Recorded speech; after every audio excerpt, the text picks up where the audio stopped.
राम जी कहते हैं, बोले लक्ष्मण ये तो प्रेम की नगरी है, और प्रेम की नगरी में सिर उठाकर चलने में बड़ाई नहीं होती, प्रेम की नगरी में तो सिर झुकाकर चलने में आनंद आता है। क्योंकि प्रेम में बढ़ा नहीं जाता, प्रेम में तो झुका जाता है। जो जितना नम्र होता है, जो जितना सरल होता है, वो उतना ही झुकता है, वो बढ़ता नहीं है।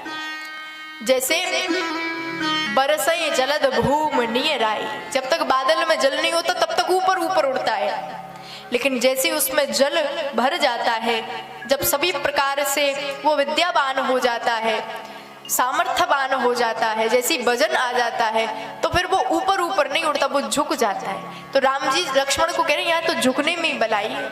ऐसे सिर झुका करके राम जी जा रहे हैं। एक सखी ने कहा, बोले ऐसे नहीं देखेंगे, इनके ऊपर कुछ गिराओ, ऊपर से कुछ गिरेगा तो देखेंगे ऊपर। तो बातों को तो सुन नहीं रहे, तो सखियां कहने लगी, बोले हमें तो लगता है ये दोनों गूंगे बहरे हैं, कुछ सुन ही नहीं रहे।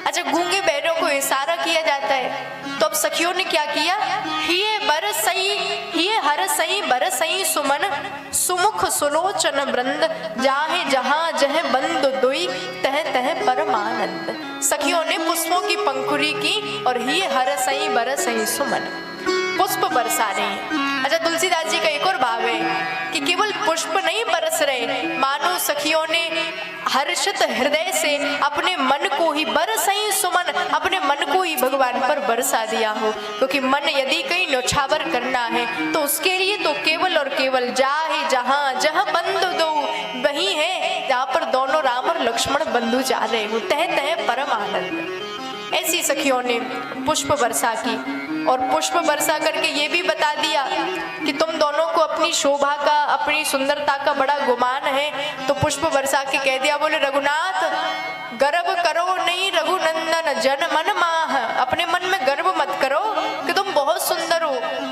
हम मानते हैं कि तुम सुंदर हो, लेकिन कितने सुंदर हो, देखो आपन मूरत सिए की छाह, तुम बस उतनी ही सुंदर हो जितनी हमारी जानकी जी की सांवली सांवली जब वो चलती है तो उनकी जो सांवली सांवली परछाई पड़ती है, तुम उसी के बराबर सुंदर हो, इससे ज्यादा सुंदर नहीं हो। ऐसे भाव से सखियों ने कह दिया, बोले यदि तुम्हें अभिमान है तो आना पुष्प वाटिका में, ये हर सही बरसई सुमन, पुष्प बरसा करके बता दिया कि हम ये पुष्प बरसा कर संकेत दे रही, पुष्प वाटिका में आना, तब देखना हमारी जानकी जी। ऐसी शोभा के साथ भगवान ने मिथिला की गलियों में भ्रमण किया। अब फिर भगवान मिथिला घूम करके आए, विश्वामित्र जी के पास पहुंचे तो खूब चरण दबा करके